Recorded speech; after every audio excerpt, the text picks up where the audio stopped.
बहन सब तो भोजन बनाने के लिए सिखाई नहीं। कॉलेज में गया तो मेस में खाता था।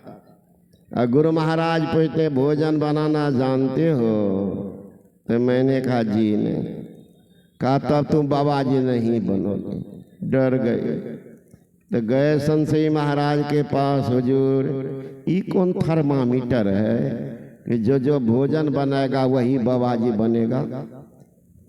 क्या हुआ? का गुरु महाराज बोले कि भोजन बनाना नहीं जानते हो तो बाबा जी नहीं बनोगे। बाबा हंसने लगे।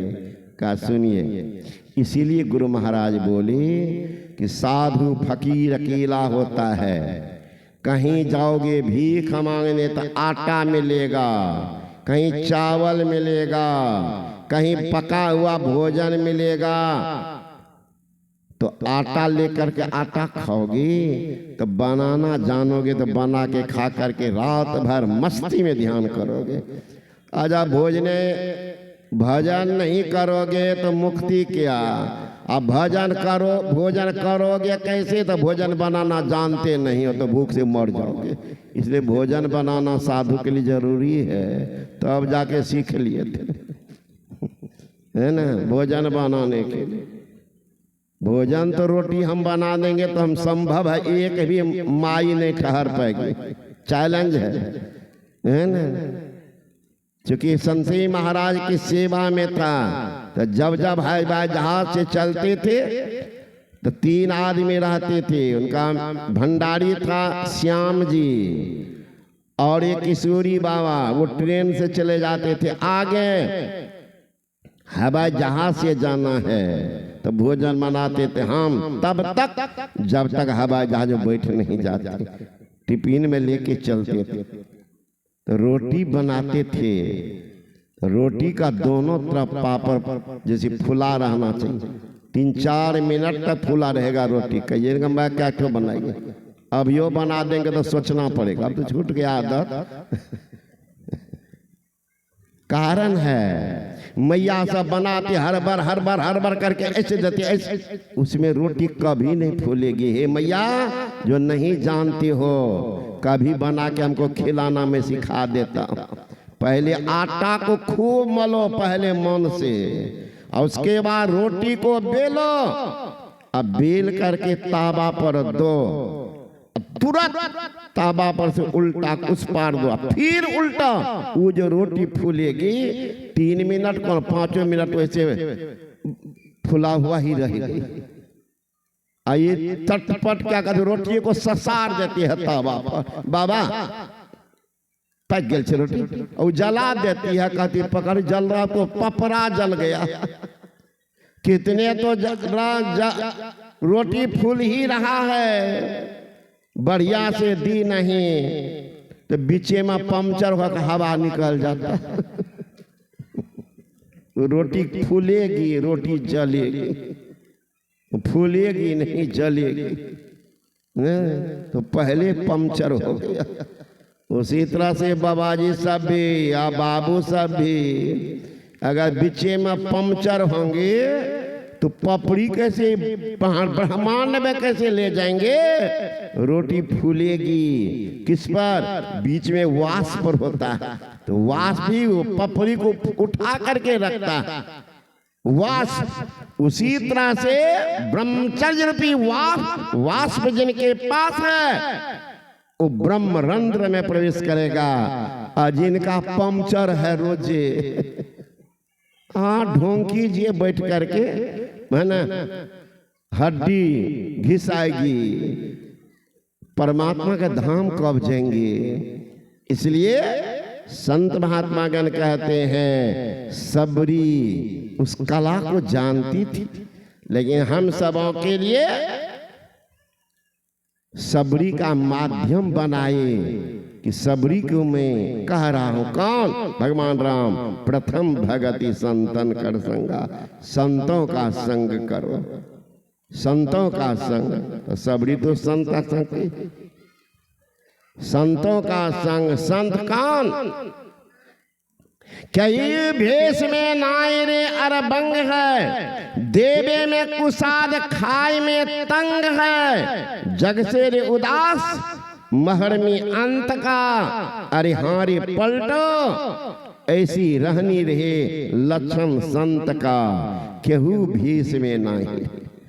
हमारे गुरु महाराज के गुरु बाबा देवी साहब लाल कपड़ा जीवन में नहीं पहने, काला कपड़ा पहनते थे।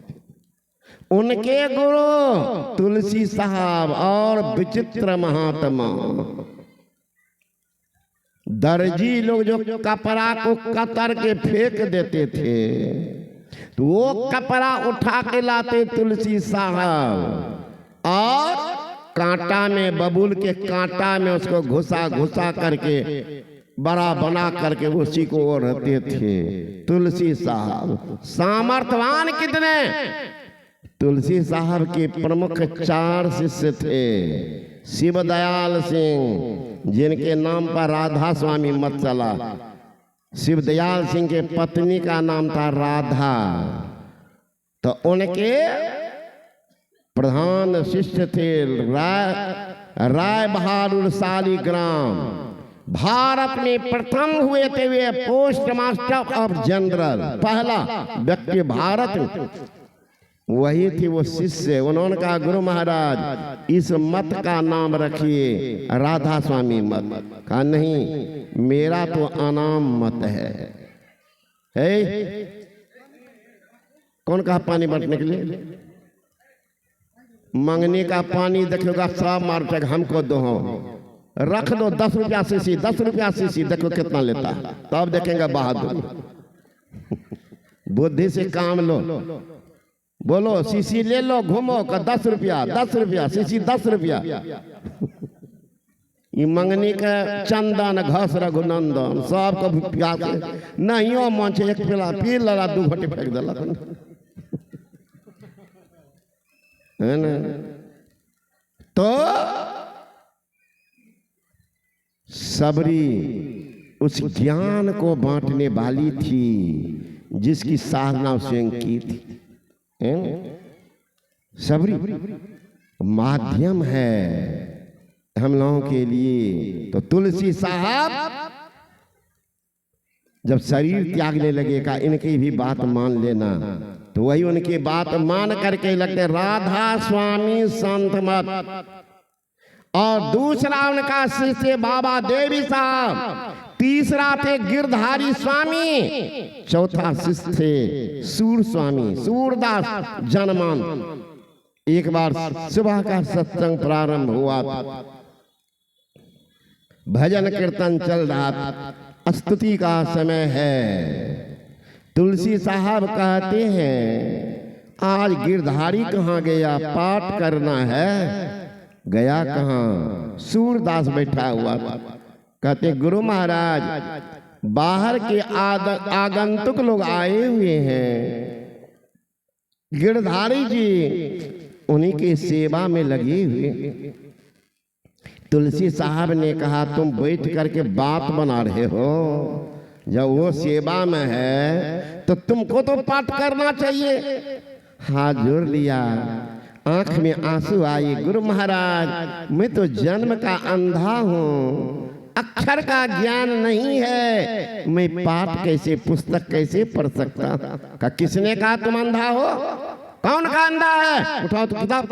जो ही किताब सूरदास ने हाथ में लिया, आंख में रोशनी आगे पढ़ना शुरू कर दिया।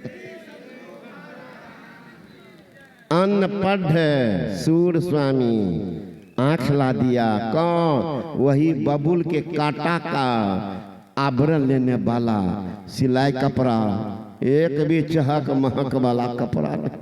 तुलसी साहब भिक्षाटन करते थे, जबकि पेशवा खानदान के थे।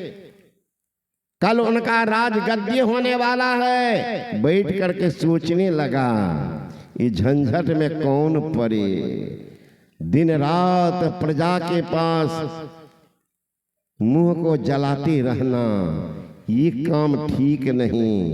निकल गए रातें में भाग गए। अब किनको हो? तब उनके छोटे भाई को राजा बना दिए थे। नहीं तो पहले था राजा का बेटा राजा बनेगा, बड़ा लड़का। तो सबरी है। कहते संत का संग, वो संत भेष कैसा हो पर ऊंचा जिसका ख्याल है, दीन बाहर से दिखे भीतर से मालो माल है। कोई कहता भिक्षु है, कोई के कंगाल है, पर गुदरी पहने हुआ गुदरी का लाल है। भिक्षु शब्द है, यह गीता नाम भिक्षु की वाणी है। हरिद्वार में रहने वाले भिक्षु। चलो भेष में नाय, भेष कैसा हो